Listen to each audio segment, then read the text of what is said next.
Hey guys, Mrs. Phillips here. Hello, Dr. Iwanek. We are going to be showing you how to do the 3-day pizza lab. Okay, we're going to do it all at one time, but normally if you were in class, it would take 3 days. You would make sauce, you would make dough, and then the third day you would make the actual pizza and eat it. So I will start off by showing you how to make the yeast and the dough, and then Dr. Iwanek will show you. The sauce. And then at the end, we'll put the pizza together. All right, I'm gonna get started with the yeast.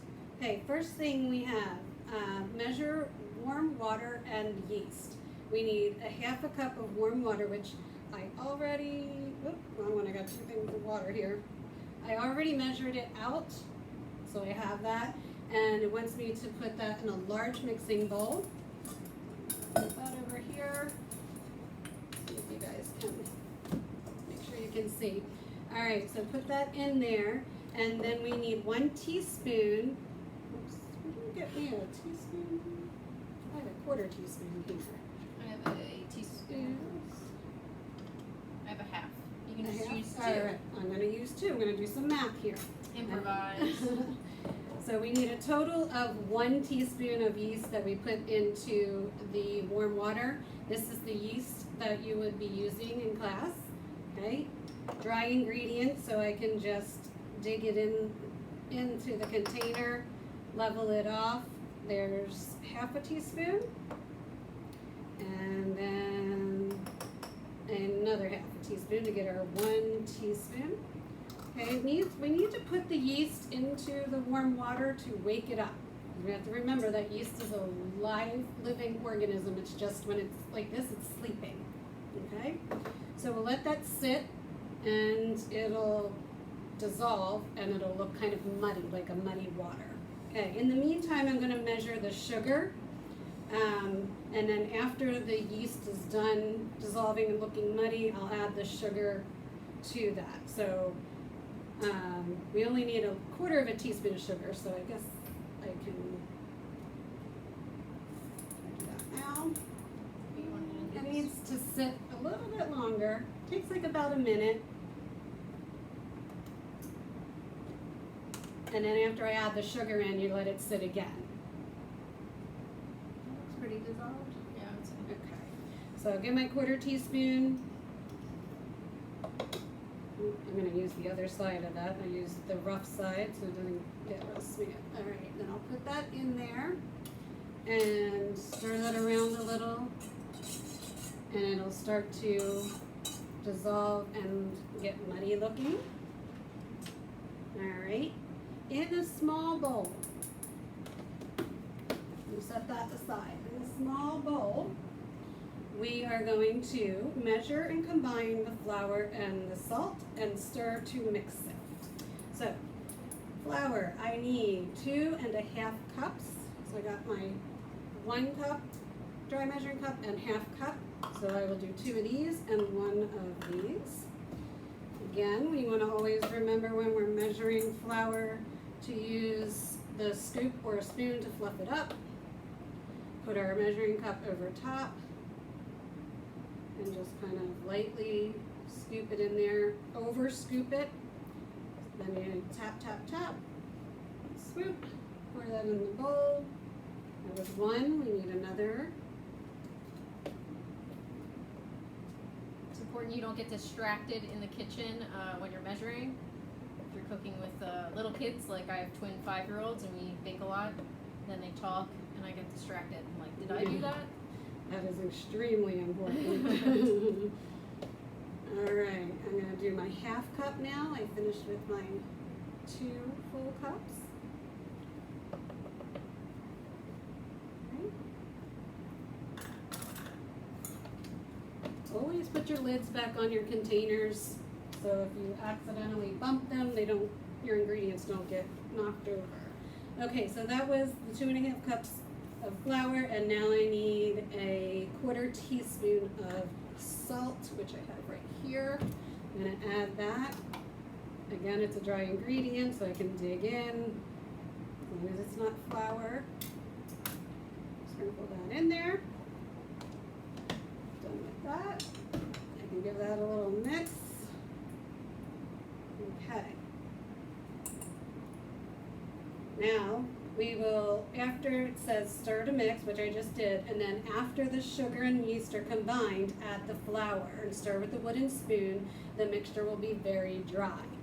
So we're gonna add the flour to the large mixing bowl that has the yeast in it. I don't know if you can hopefully Yeah, see you can that. see. Okay, and Nope. wooden spoon.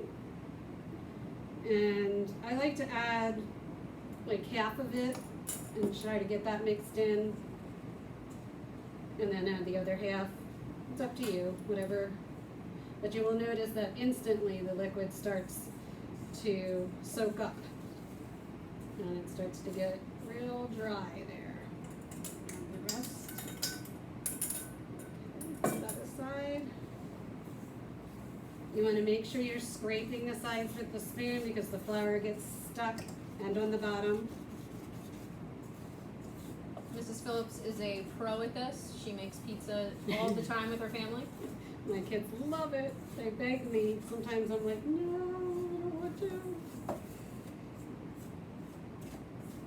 Alright, takes a little while. Get all that incorporated. Sometimes you gotta play with it a little bit. You might have to, when we start adding the water, you'll see.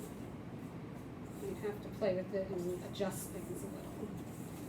Does that look about right? Yeah, I would say. Alright, starting to get that doughy. Yes, okay. Next, what the recipe asks you to do is to make ice water. So you're going to take 3 ice cubes in a liquid measuring cup. So I have some water here. I'm gonna put some ice cubes in, and mine are starting to melt. It's very hot in here. So we're just gonna let that float around a little bit, get the water cooled down is essentially all you're doing. And let it sit there for a minute, get the water cool, and then if there's any ice cubes left, you will take them out, which I'm pretty sure I'll have some left in here. You might want to also double check because the ice cubes are melting, so then you're adding more water. So you might need to adjust your So amount. the total amount that the recipe wants you to have is 2/3 of a cup. So I know I have way more than 2/3, so I'm gonna do that flat surface level and eye level. And I actually have 3/4 cup, so I'm gonna pour a little bit out. Just pour it into this bowl here. And I'm gonna check again. And I'm just gonna splash a little bit out and then it should be good. Again, you should wait till the water stops, or the liquid, whatever you're using. That's just about right. Okay, so we have 2/3 cup. What I want to mention is that you may not need to use all of it. Okay, so if you'll notice on your recipe in big bold letters it says gradually add the water. Okay, so we'll add that in gradually. A little bit in and stir.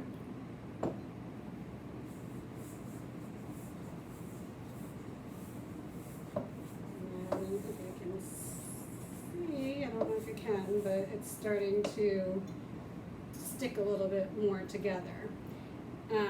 Stir with the wooden spoon as the water is added. Only add enough to form a ball of dough, and the dough should come off the sides. Okay? You want it to all form together. This is the tricky part, I always say. This, yeah, I don't like this part, I'll be honest. I'm gonna get our timer. And a little bit more in here. And this, and like Dr. E was just saying, sometimes if you add too much water, then it's too liquidy. So I just added more water, but I still have some left in my cup here. I may have too much.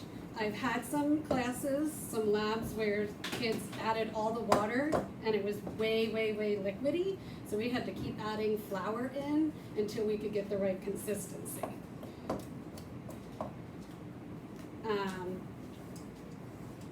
Alright. So,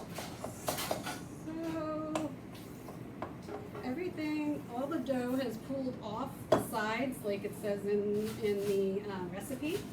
Now the next step will be to wash and dry the table and lightly flour an area on your table, no more than a 1/4 cup of flour.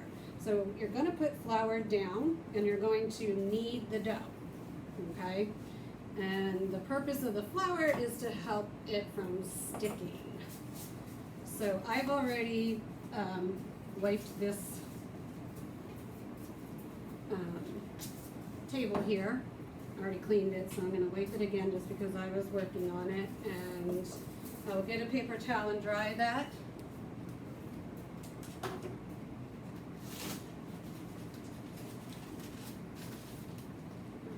Sorry to leave you suspended there. Okay, I'm going to show you how to knead the dough, and then Dr. E is going to show you how to make the sauce. We're going to sprinkle flour.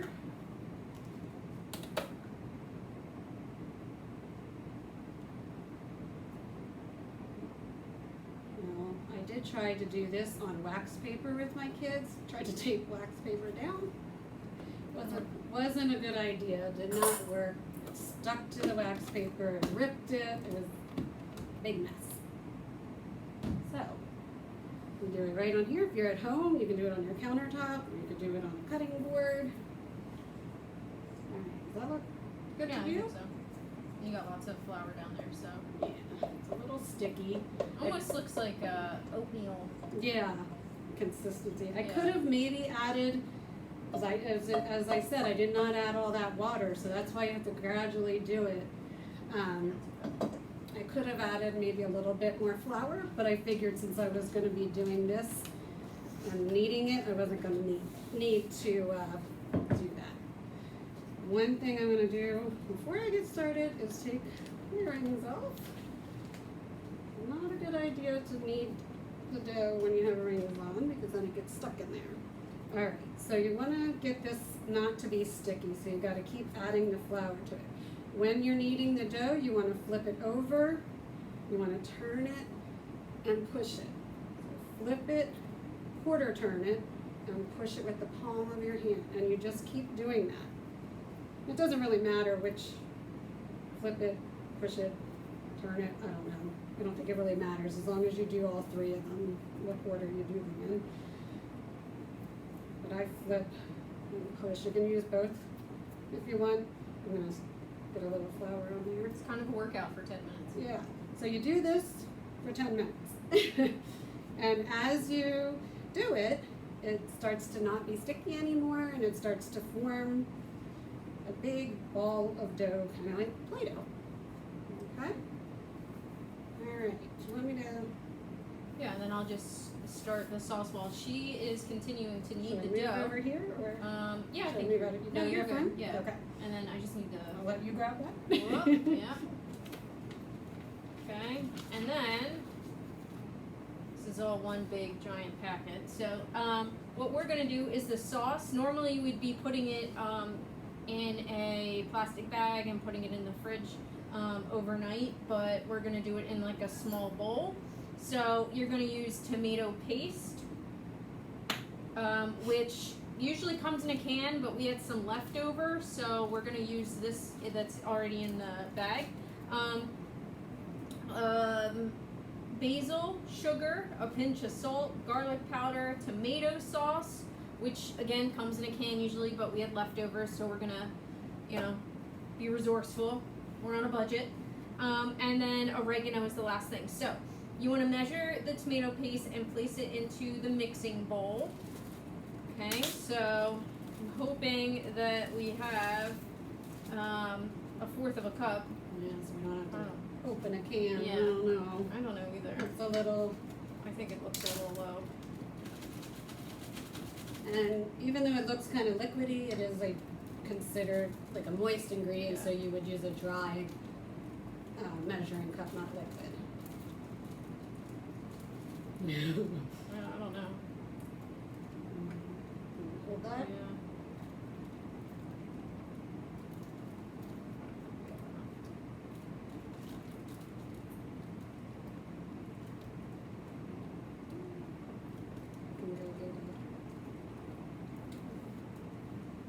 definitely gonna need more. Okay. So you can see. You can see we're short. Alright, you wanna I grab will do that. and then We'll let that dough sit there for a minute. I will grab a can opener. I believe it is in here. Yes. Okay. Alright, And we're there gonna we have go. more. Alright, so like I said, it usually comes in this can. So we'll just have to bust open the can. I really thought that we were gonna make it. We weren't. It really looked like more, but okay, be careful with the sharp edges of a can. You can still cut yourself that way. I'm gonna use the straight edge just to use as a spoon. And then I can kind of level that off. Okay.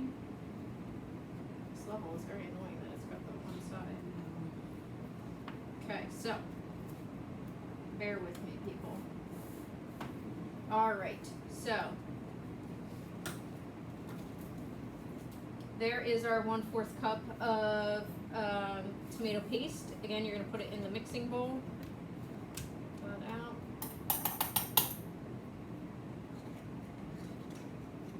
Okay. Make sure you get all of your ingredients. Don't want to be short. Okay, while she's doing that, this is the dough. See how I have, it's basically formed a big ball, okay? If you were in class, you would be putting this into a plastic bag with a little bit of oil and kind of coat it so it doesn't stick, seal it, and then we would put it in the refrigerator overnight and you would use it the next day in class.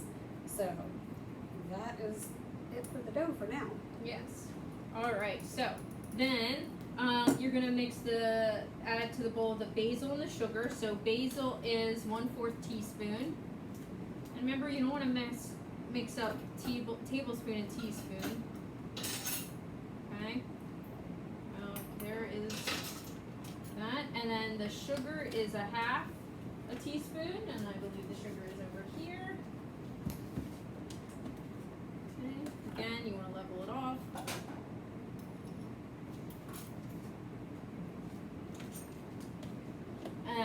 And then do 2 pinches of salt.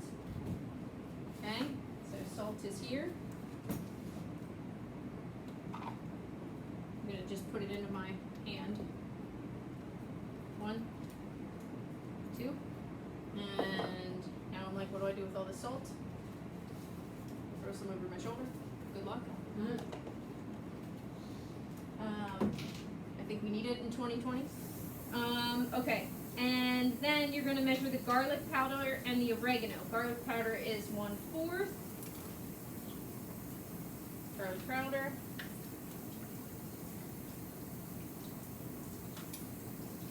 Smell that garlic. Garlic powder. And then the oregano.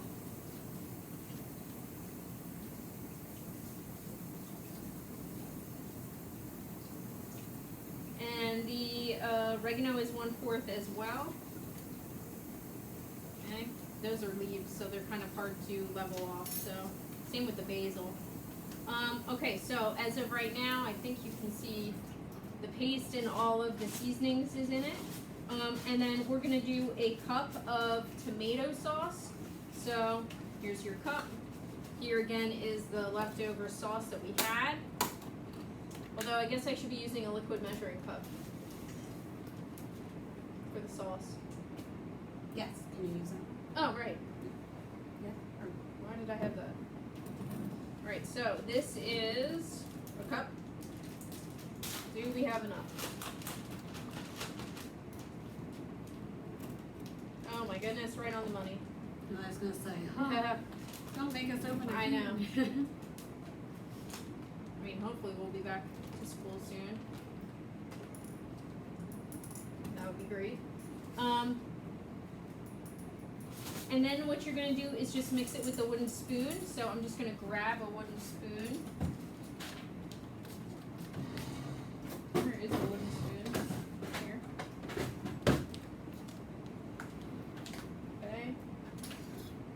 you're just gonna mix it.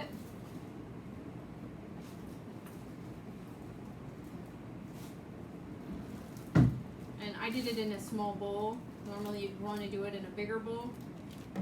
Probably the medium or the large bowl. I did it in small. And then that's it. This is your tomato sauce for the top of your pizza. So then,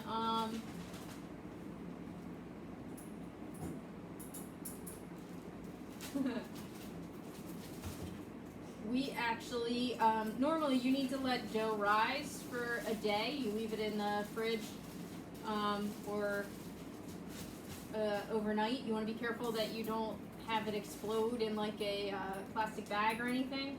But if Mrs. Phillips brings over the two different, you can see the size difference. So Mrs. Phillips made the dough last night and then brought it here. So here's the one that she made today. Okay, and here's the one that sat and it was able to rise. You can see the size difference. Okay. Should be about double in size. Okay. Just depends how much. Sometimes some dough will rise more than others, but should be approximately double in size. Okay, so we'll use that one. Okay. And the pan and the cheese, the pan and the spray. Spray. So let's clear up our work area. Again, you will be doing this in 3 different days. We're gonna need a pizza tray. We're using foil on the tray because it's a nice cleanup technique.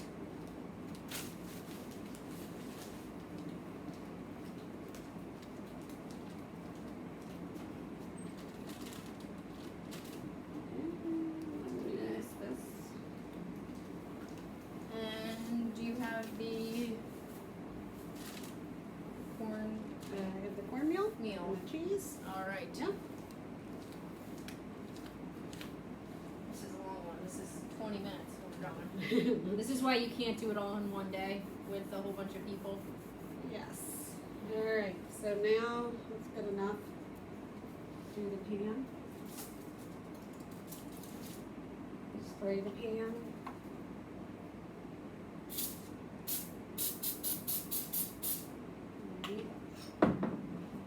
Is it a teaspoon? I have a half a teaspoon, so I'll just do 2. And then again, you want to sprinkle it. You don't want to have like chunks of it. But you want to, this is just to help it not stick.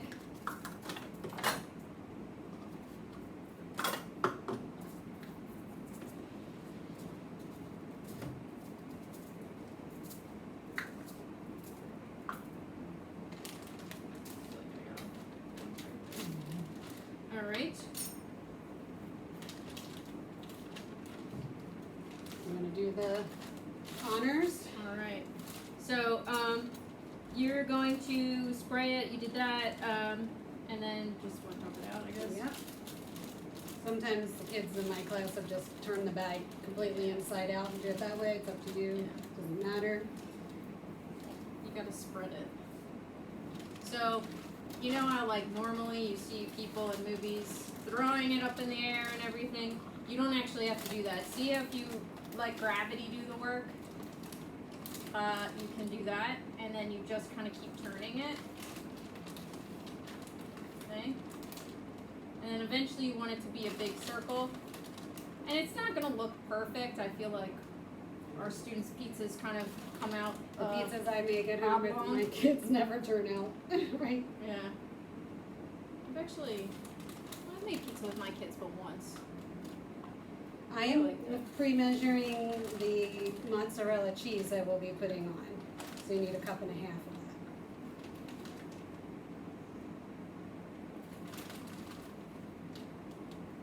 I'm using dry measuring cup. And just lightly pack it in there.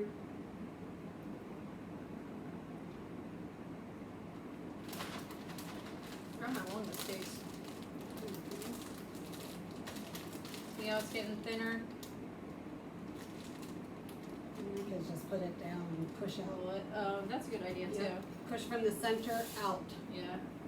It's I'm a gonna do little it on easier. here. Actually, I guess I could do it on the pan, huh? At home, I have what you call a peel. It's a wooden Oh, nice. pizza peel, and we do it on there. We spread it out on there and get it all to the shape we want it, and then we slide it off. We have the cornmeal on that. We slide it off onto our pizza baking stone, and then we put that into the oven, which makes it a little easier. Have you ever put it in the grill? I haven't, but I've seen people do I've seen that. people do that too. Yeah. All right, I feel like this is a pretty good shape. If you see now, I'm gonna put it on the tray. Whoops. And I'm just gonna kind of smooth it around on the tray. You might have some parts that are a little bit thicker, but that's gonna happen. Gives it character. Yeah. So maybe if you're eating with someone that likes a lot of the dough, that person gets that piece. Okay. So that's pretty good. Yeah, that turned out great. Look at me. It's like I could teach SDS. I do, with my kids, I tell them if they want their pizza to have somewhat of a crust, you can roll this up like that and then push it out, or you can just let it flat and let it do its thing. It's up to you. It's your creation. Yes. All right, and then you're gonna put the sauce on top, and you can either start in the middle and then spread it out. You just want to make sure that there's not a lot of sauce all the way to the very edge, because again, you want a crust. So You don't want it going over. yeah. I do find that a lot of the kids actually say Too much that sauce? this is too much sauce. I was just about to say this is a lot of sauce. Yeah, I could probably do 2 pizzas, really. Yeah. Yeah. Oh well, you could take this one with the other one. Yeah, I feel like this is probably Mhm. a good amount. Some of the kids think that it's too sweet. Sweet. I think that's pretty good. All right. It's beautiful. All right, you want to do the cheese? Alright. So look at how much we had left over. Some people like a lot of sauce. You got to talk with your group members, You can people do that you're cooking for. You could even do half the pizza with little sauce and then the other half with a lot of sauce, depending on how many people are in your group. We do allow for people to add like pepperoni or peppers, but that's, a group decision, and somebody in the group has to bring those. Yes, we do not ingredients in. provide it. And obviously, if you're at home, you can put whatever. I like on. mushrooms. I don't.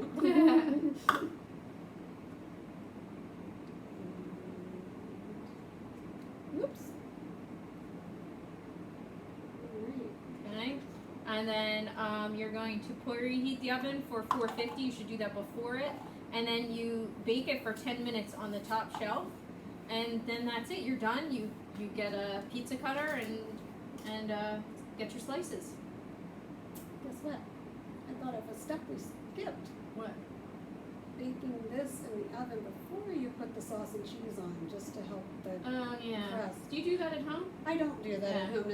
Well, I shouldn't say. Sometimes we do, sometimes we don't. It's not a step you have to do, but if you want a crispier crust, then you might want to do that. So before you would put the sauce and cheese on, you could pop it in the oven for 5 to 10 minutes, get it starting to cook, and then bring it out, put your ingredients on, and put it back in. Yeah. So, for time purposes, we did not do that. That was on purpose, right? Of course. Yeah. All right. So enjoy your pizza, and we'll see you soon. Bye.